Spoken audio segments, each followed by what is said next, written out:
Hello ವಿದ್ಯಾರ್ಥಿಗಳೇ, Uma's life style YouTube ಚಾನಲ್ಗೆ ಸ್ವಾಗತ. ಹಾಗೆ ನಮ್ಮ ಚಾನಲ್ ಸಬ್ಸ್ಕ್ರೈಬ್ ಮಾಡ್ಕೊಳ್ಳಿ ವಿದ್ಯಾರ್ಥಿಗಳೇ.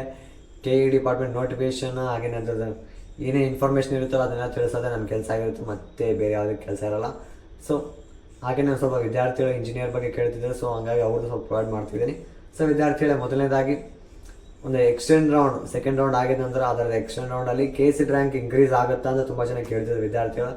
ತಪ್ಪದೇ ಇಂಕ್ರೀಸ್ ಆಗುತ್ತೆ. ಪ್ರತಿ ಒಂದೊಂದು ಸ್ಟೇಜ್ ಬೈ ಸ್ಟೇಜ್ಗೆ ನಿಮ್ಮ ಒಂದು KCET ರ್ಯಾಂಕ್ ಏನಿರುತ್ತಲ್ಲ ವಿದ್ಯಾರ್ಥಿಗಳು ಇಂಕ್ರೀಸ್ ಆಗುತ್ತೆ.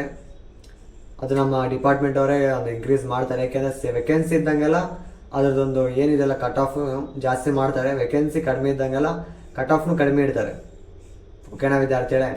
ಸೊ ಥರ್ಡ್ ರೌಂಡಲ್ಲಂತೂ ಆಲ್ಮೋಸ್ಟ್ ಆಲು 2 ಲ್ಯಾಕ್ ಪ್ಲಸ್ ಕೂಡ ಆಗುತ್ತೆ ವಿದ್ಯಾರ್ಥಿಗಳೇ. ಏಕೆಂದರೆ ಈ ಸರಿ CET ರ್ಯಾಂಕ್ ತುಂಬ ಜಾಸ್ತಿ ಬಂದಿದೆ ವಿದ್ಯಾರ್ಥಿಗಳದು. ಸೊ ಅದು ಏನು ಮಿಸ್ಟೇಕ್ ಅಂತ ಗೊತ್ತಾಗ್ತಿಲ್ಲ. ಸೊ ಬಂದು ಕೂಡ ಪರವಾಗಿಲ್ಲ, ಎಕ್ಸ್ಟೆಂಡ್ ಆಗುತ್ತೆ. ಆಲ್ಮೋಸ್ಟ್ ಎಲ್ಲರಿಗೂ ಸೀಟ್ ಸಿಕ್ಕಿದೆ ಅನ್ಕೊಳ್ತಾ ಇದ್ದೀನಿ ವಿದ್ಯಾರ್ಥಿಗಳೇ. ಟೆನ್ಷನ್ ತೊಗೊಳ್ಕೋಬೇಡಿ, ಸೀಟ್ ಸಿಕ್ಕಿದವರೆಲ್ಲ ಕಾಲೇಜ್ ಸ್ಟಾರ್ಟ್ ಆಗುತ್ತೆ. ಹಾಗೆಯೇ ಯಾರ್ಯಾರು ಸೀಟ್ ಸಿಕ್ಕಿಲ್ಲ ಎಕ್ಸ್ಟೆಂಡ್ ರೌಂಡಲ್ಲಿ ಟ್ರೈ ಮಾಡಿ, ಸೀಟ್ ಸಿಗುತ್ತೆ ಥರ್ಡ್ ರೌಂಡಲ್ಲಿ. ಥರ್ಡ್ ರೌಂಡ್ ಆದಮೇಲೆ ಮತ್ತೆ ಎಕ್ಸ್ಟೆಂಡ್ ರೌಂಡ್ಸ್ ಇರ್ತವೆ, ಅದ್ರ ಬಗ್ಗೆ ಚಿಂತೆ ಮಾಡಿ ಥರ್ಡ್ ರೌಂಡಲ್ಲಿ ನಿಮ್ಮ ಫೈನಲ್ ರೌಂಡ್ ಅಂದ್ಕೊಂಡು ಎಲ್ಲ ಒಂದು ಪ್ರಿಪ್ರೇಷನ್ ಮಾಡಿ ಕಟ್ ಆಫ್ ಬಿಡ್ತಾರೆ. ಕಟ್ ಆಫ್ ನೋಡಿ ಅನಲೈಸ್ ಮಾಡಿ ಒಂದು ಆರ್ಡರ್ ವೈಸಲ್ಲಿ ಫಿಲ್ ಮಾಡಿ. ಹಾಗೆಯೇ ವಿದ್ಯಾರ್ಥಿಗಳೇ, ನೀವು ಎಕ್ಸ್ಟೆಂಡ್ ರೌಂಡಲ್ಲಿ ಸಿಗುತ್ತಾ ಇಲ್ಲ ಅಂತ ಡೌಟ್ ಕೇಳಿದ್ರಲ್ಲ ತುಂಬ ಜನ. ಇಂಕ್ರೀಸ್ ಆಗುತ್ತೆ ವಿದ್ಯಾರ್ಥಿಗಳು. ನೀವೇನು ಎಕ್ಸ್ಪೆಕ್ಟ್ ಮಾಡಿದಲ್ಲ ಸೆಕೆಂಡ್ ರೌಂಡಲ್ಲಿ ಫಸ್ಟ್ ರೌಂಡ್ ಸೆಕೆಂಡ್ ರೌಂಡ್ಗೆ ಇಂಕ್ರೀಸ್ ಆಗಿದೆ. ಸೇಮ್ ಅದೇ ಥರ ಸೆಕೆಂಡ್ ರೌಂಡ್ ಆ್ಯಂಡ್ ಥರ್ಡ್ ರೌಂಡ್ಗೆ ಸೂಪರಾಗಿ ಇಂಕ್ರೀಸ್ ಆಗುತ್ತೆ. 2 ಲ್ಯಾಕ್ ಆಗ್ಬೋದು, 2 ಲ್ಯಾಕ್ ಪ್ಲಸ್ 2,50,000 ಹೋಗ್ಬೋದು. ಓಕೆನಾ ವಿದ್ಯಾರ್ಥಿಗಳೇ?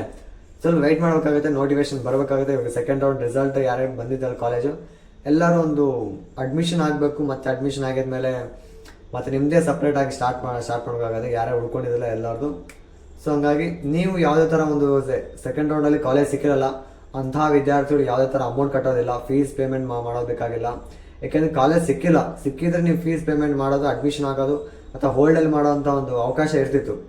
ಸೊ ನಿಮ್ಗೆ ಯಾವುದೇ ಥರ ಅವಕಾಶ ಇಲ್ಲ ವಿದ್ಯಾರ್ಥಿಗಳು. ನೀವು ಯಾವುದೇ ಥರ ಫೀಸ್ ಕಟ್ಟೋದು ಮತ್ತು ಪೆನಾಲ್ಟಿ ಕಟ್ಟೋದು ಯಾವುದೇ ಟೆನ್ಷನ್ ಇಲ್ಲ.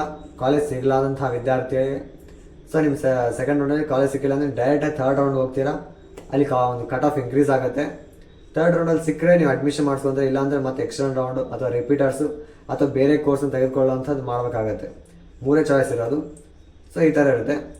ಆಮೇಲೆ ಸೆಕೆಂಡ್ ರೌಂಡಲ್ಲಿ ಯಾರಿಗೆ ಒಂದು ಸೀಟ್ ಅಲಾಟ್ ಆಗಿದೆಯಲ್ಲ ಅಂಥ ವಿದ್ಯಾರ್ಥಿಗಳು ಒಂದು ಕಾಲೇಜ್ ಅಡ್ಮಿಷನ್ ಪ್ರಾಸೆಸ್ಸಲ್ಲಿ ಹೋಗ್ತಾರೆ.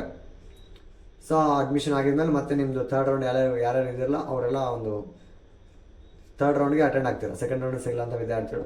ಹಾಗೆಯೇ ಸೆಕೆಂಡ್ ರೌಂಡಲ್ಲಿ ಸಿಕ್ಕಿದಂಥ ವಿದ್ಯಾರ್ಥಿಗಳು ಮತ್ತು ನಾನು ಥರ್ಡ್ ರೌಂಡಿಗೆ ಕೂಡ ಹೋಗ್ತೀನಿ, ನಾನು ಥರ್ಡ್ ರೌಂಡ್ ಕೂಡ ಪಾರ್ಟಿಸಿಪೇಟ್ ಮಾಡ್ತೀನಿ ಅನ್ನೋಂಥ ವಿದ್ಯಾರ್ಥಿಗಳು ಏನಿದೆಯಲ್ಲ ಅಂಥ ವಿದ್ಯಾರ್ಥಿಗಳು ನೀವು ಕಂಪಲ್ಸರಿ KE ಅಮೌಂಟ್ ಏನಿದೆಯಲ್ಲ ಆ ಅಮೌಂಟನ್ನು ನೀವು ಕಂಪಲ್ಸರಿ ಕಟ್ಟಬೇಕಾಗತ್ತೆ.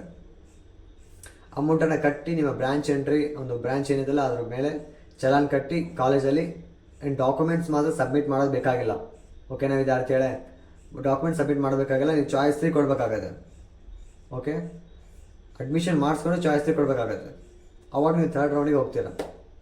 ಸೊ ಹಾಗೆ ವಿದ್ಯಾರ್ಥಿಗಳೇ, ನಮ್ಮ ಚಾನಲ್ ಸಬ್ಸ್ಕ್ರೈಬ್ ಮಾಡ್ಕೊಳ್ಳಿ, ಲೈಕ್ ಶೇರ್ ಮಾಡಿ ವಿದ್ಯಾರ್ಥಿಗಳೇ ಮುಂದಿನ ಅಪ್ಡೇಟ್ಗಾಗಿ. Thank you.